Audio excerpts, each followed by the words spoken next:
ဆောဆိုင်ကောရီမင်္ဂလာပါ sorry ครับမင်္ဂလာပါဠိစွာပါခင်ဗျာ namaste ကဲဒီနေ့ဝတ်ထားတာကကရင်ကြီးဖြစ်ပါတယ်လိုက်လားလိုက်ဖက်လားလိုက်ဖက်ရမှာပေါ့ကိုနိုင်ရလဲကရင်ပဲဆိုတော့လေโอเคအဲ့တော့ဒီနေ့ပြောချင်တာဘာလဲဆိုတော့ဒီအခုကျွန်တော်ရဲ့ Facebook page မှာ English speaking လေ့လာနေတဲ့ကျွန်တော်ရဲ့ညီငယ်ညီမငယ်တွေအတွက်အဲ့တော့ကျွန်တော်မေးချင်တာဘာလဲဆိုတော့ English speaking လေ့လာတာအဆင်ပြေလား Facebook page မှာတော့ကျွန်တော်တင်ထားပေးတဲ့ဗီဒီယိုသင်ခန်းစာတွေကတော့အများကြီးပါလေနော်အင်္ဂလိပ်တရားပါတယ်ပြီးတော့ vocabulary ပါတယ်ဝေါ်ဟာရပါတယ်ပြီးတော့စကားပြောပါတယ် listening ပါတယ်အကောက်ပါတယ်ပေါ့လေနော်အဲ့တော့စင်ကာပူမှာနေတယ်မလေးရှားမှာနေတယ်ထိုင်းမှာနေတယ်ဂျပန်မှာနေတယ်ကိုရီးယားမှာနေတယ်ဒါမှမဟုတ်ဆိုလို့ရှိရင်အိုမန်မှာနေတယ်ဒူဘိုင်းမှာနေတယ်ကျွန်တော်တို့ရဲ့နောင်ညီကိုမောင်မမြန်မာနိုင်ငံသားတွေအားလုံးအတွက်ကျွန်တော်ကအခမဲ့ပြန်လာတာသင်ပေးနေတဲ့ English speaking သင်တန်းဖြစ်ပါတယ်ဟုတ်ပြီနော်အဲ့တော့အားလုံးကျေးဇူးတင်တာကဘာလဲဆိုလို့ရှိရင်ကျွန်တော်တင်ထားပေးတဲ့ဗီဒီယိုတိုင်းတင်ထားပေးတဲ့ content တွေအကောင်လုံးကိုလာရောက်ကြည့်ရှုအားပေးရတဲ့ကျွန်တော်ရဲ့နောင်ညီကိုမောင်မတွေအကောင်လုံးကျွန်တော်တွေကနေပါအထူးတလဲကျေးဇူးတင်ဖို့လိုပါနော်အဲ့တော့ကျွန်တော်အမြဲတမ်းလှုပ်ဖြစ်အောင်ပြီးတော့ဒီလုံးနဲ့ပတ်သက်ပြီးတော့မှအမြဲတမ်းဟာလာလှုပ်ဖို့အားရရအောင်ကျွန်တော်လာပေးကြတဲ့အရောက်စီတိုင်းကျွန်တော်တရားနေပြီးတော့မှအားလုံးကျေးဇူးတင်ပါတယ်နော်နောက်ကြလို့ရှိရင်လည်းနော်ကျွန်တော်ဗီဒီယိုတွေတင်ရင်လာပြီးတော့မှအားပေးကြပါ share ကြပါ like ကြပါဟုတ်ပြီနော်အဲ့တော့ဒီအခုကဒါတော့ကျွန်တော်ဖိတ်မှာသင်ပေးတဲ့ပြန်ရတာသင်တန်းပေါ့နော်အကယ်၍များ English speaking ကိုထိရောက်နေ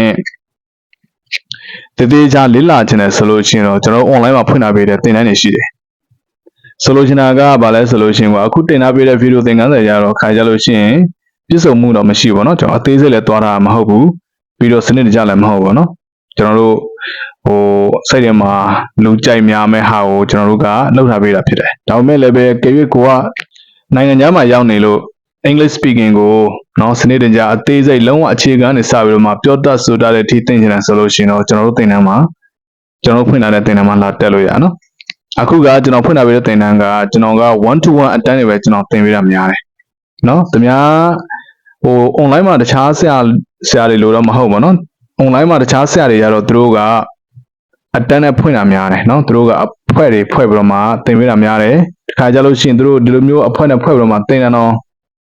မသင်ပေးပါเนาะသူတို့လောက်တာကဘာလဲဆိုလို့ရှိရင်သူတို့ကဗီဒီယိုသင်ခန်းစာနဲ့ပဲသူတို့သင်ပေးတာเนาะဗီဒီယိုသင်ခန်းစာတွေကိုသူတို့ကလောက်ထားပြီးသား edit ထားပြီးသားဗီဒီယိုသင်ခန်းစာကို group မှာတင်ထားပြီးတော့မှ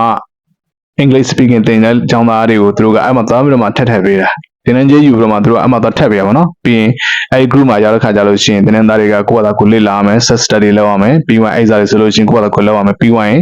စာစီမှာပြန်ပို့ပြီးတော့မှစာစစ်ပေးတာဒါပဲရှိတယ်ဒီလိုမျိုး face to face ဒီလိုမျိုးဆုံးနဲ့မျက်နှာချင်းဆိုင် face to face သင်ပေးတာတော့မဟုတ်ဘူးเนาะစာရီတော်များကအဲ့လိုလုပ်တာများတယ်သူတို့ကဗီဒီယိုသင်ခန်းစာမဟုတ်ဘူးဆိုလို့ရှိရင်သူတို့ဘယ်လိုသင်ပေးလဲဆိုတော့ကျောင်းသားရောင်350ပိုင်းညာအကလုံးစုပြီးတော့မှသင်ပေးတာအဲ့လိုမျိုးကြတော့လေခါကြလို့ရှိရင်ခန်းထဲမှာစူညံနေပြီးတော့မှလေထိရောက်မှုလည်းမရှိဘူးနှုတ်စဉ်းစားကြည့်လိုက်ဆရာကတယောက်ပဲဟုတ်လားဇုံးထဲမှာကျောင်းသားတွေက3-4-50လောက်ရှိတယ်ဆိုလို့ရှိရင်လုံးဝကြီးစူညံသွားမယ်မစူညံဘူးဆိုရင်တော့ဆရာတယောက်ပဲသင်ဖို့ကျောင်းသားအယောက်10 20 30ဆိုတာလေဆရာတယောက်ပဲသင်ပေးဖို့အတွက်ဆိုတာမဖြစ်နိုင်ဘူးဆိုတော့တခုမေးစာရှိတယ်တခုတင်လိုက်ပြီးတခုမေးလိုက်တယ်ဆိုလို့ရှိရင်ကျောင်းသားတယောက်ချင်းစီမေးဖို့အတွက်ဆိုတာကလေမဖြစ်နိုင်ဘူး right ဥပမာကအတန်းစာနဲ့ကျောင်းသားရဲ့နာမည်ကိုမေးကြည့်မယ်နော်အတန်းစာနဲ့ what is your name ကျောင်းသားတယောက်ပဲတယောက်မေးကြည့်လိုက်မယ်ကျောင်းသားကအယောက်30လောက်ရှိတယ်ဆိုလို့ရှိရင်နှုတ်စဉ်းစားကြည့်လိုက်အချိန်ကမိနစ်30လောက်သွားနေပြီright အဲ့တော့ what is your name ပြီးတော့ how are you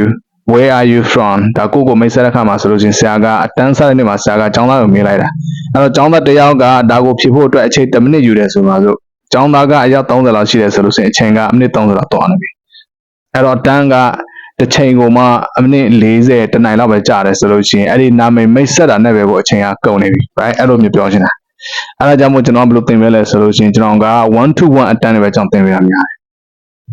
1 to 1ကဘာလဲဆိုလို့ရှိရင်ဒီလိုမျိုးမျက်နှာချင်းဆိုင်တယောက်တည်းသီးသန့်သင်ပေးတဲ့အတန်းเนาะအဲ့တော့စင်ကာပူမှာနေတယ်မလေးရှားမှာနေတယ်အမေရိကမှာနေတယ်ဘယ်မှာပဲနေကွာနေတို့အစင်ပြေတဲ့အချိန်မှာနေတို့သင်လို့ရเนาะကျွန်တော်ကအချိန်ကြီးပေးတယ်ကျွန်တော်ကတစ်ချိန်လုံးအားပါเนาะဒီမနေ့ပိုင်းမှာသင်ချင်တာပဲဖြစ်နေ့လယ်ပိုင်းညနေပိုင်းဘယ်အချိန်မဆိုကွာနေတို့အားတဲ့အချိန်မှာကျွန်တော်က live ပြီးတော့မှအချိန်ကြီးပေးတယ်သင်ပေးတယ်အဲ့တော့ကျောင်းသင်တန်းမှာခုနကပြောတဲ့ပုံစံမျိုးเนาะ English speaking ကိုလုံးဝအခြေခံကနေစပြီးတော့မှတိတိကျကျနဲ့စနစ်တကျသင်ချင်တဲ့ကျွန်တော်ရဲ့ညီကိုမောင်နှမတွေအားလုံးအတွက်ကျွန်တော်စီကနေ English speaking သင်တန်းတက်ချင်တယ်ဆိုလို့ရှိရင်လာရောက်ဆောင်ရွက်မြန်လို့ရနော်အဲ့တော့ကျွန်တော်ဆုံးမှာဒီလိုမျိုးမျက်နှာချင်းဆိုင်တီးတန့် face to face နဲ့သင်ရမှာဖြစ်ပါတယ်ဟုတ်ပြီနော်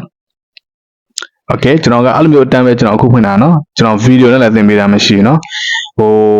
အဲ့လိုမျိုးတီးဖြတ်ထားပြီးသားဗီဒီယိုကိုခုမှတင်ထားပြီးတော့မှကျောင်းသားတွေကိုကိုယ်တိုင်တွားရောက်လေ့လာမယ် set study လုပ်ရတာမျိုးကျွန်တော်မှအဲ့လိုမျိုးသင်တန်းမရှိဘူးနော်ပြီးတော့အဲ့လိုမျိုးကျောင်းသားတွေကိုအများကြီးဖွက်ထားပြီးတော့မှဆုံးမသင်ပေးတဲ့အတန်းမျိုးလည်းမရှိဘူးကျွန်တော်သင်ပေးတာကဒီလိုမျိုးမျက်နှာချင်းဆိုင် face to face တယောက်တည်းပဲသင်ပေးတဲ့အတန်းပဲကျွန်တော်မှရှိရနော်အဲ့တော့ကျွန်တော်အဲ့အတန်းကိုစိတ်ဝင်စားတယ်ဆိုလို့ရှိရင်တော့လာရောက်ဆွေးနွေးမြန်လို့ရနော်ကျွန်တော်အမခံလည်းလုံးဝအခြေခံ ABC ကနေစပြီးတော့မှကျွန်တော်ပြောတတ်ဆိုတာတဲ့ဒီဆောင်သင်ပေးနော်ဒါပေမဲ့အကယ်၍သင်တန်းသားကအဆင့်မြင့်ပြီးသားပဲအင်္ဂလိပ်စာတတ်ထားပြီးသားသူတို့ကဒီလုပ်ငန်းခွင်မှာသုံးတဲ့ business အင်္ဂလိပ်တွေသင်နေတယ်အလုပ်ဆောက်တဲ့အခါမှာ interview တွေတွားရမယ်အလုပ် interview မေးခွန်းတွေလိုအပ်တယ်ဒါမှမဟုတ်ဆိုလို့ရှိရင်အလုပ်ဆောက်တဲ့အခါမှာ CV တွေရေးရမယ် cover letter တွေရေးရမယ်အဲ့လိုပုံစံမျိုးတွေအကြောင်းလည်းကျွန်တော်တို့ကအဆင့်မြင့်တဲ့အတန်းမှာကျွန်တော်သင်ပေးနော်အဲ့တော့ဘာပဲဖြစ်ကွာအခြေခံသမားတွေပဲဖြစ်အဆင့်မြင့်သင်တန်းသားတွေပဲဖြစ်ကျွန်တော်ကအကောင်လုံးသင်ပေးဟုတ်ပြီနော်အဲ့တော့သိချင်တာရှိရင်ကျွန်တော်လာမေးလို့ရနော် Okay အဲ့တော့တန်းမှာဆောင်ကြမယ် Have a good day thank you sorry